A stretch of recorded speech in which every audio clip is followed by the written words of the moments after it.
So I would say that the most impactful abstract at this whole meeting was abstract number 1, which reported on the results of the CLL-17 trial, comparing continuous ibrutinib therapy as a monotherapy to time-limited venetoclax-based therapy, either in combination with ibrutinib or with obinutuzumab.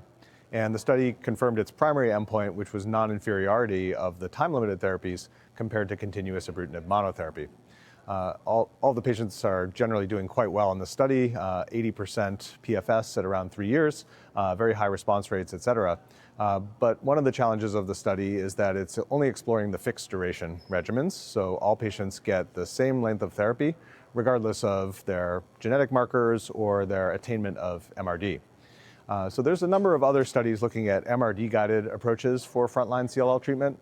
One of the important updates that we saw at this year's ASH meeting was the UK FLAIR study combining ibrutinib with venetoclax, but doing it as an MRD-guided therapy that was also time-limited.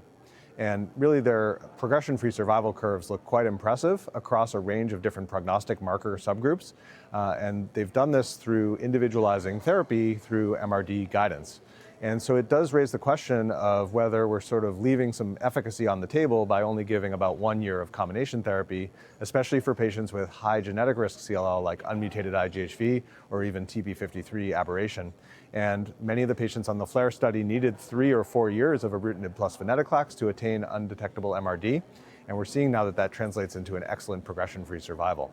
So at this meeting, we don't have any head-to-head data comparing these two strategies of fixed duration versus MRD-guided therapy, but fortunately there are now trials getting underway. For example, the CLL-18 study is comparing pirtobrutinib with venetoclax either as MRD-guided or fixed duration to a control arm of fixed duration venetoclax plus obinutuzumab.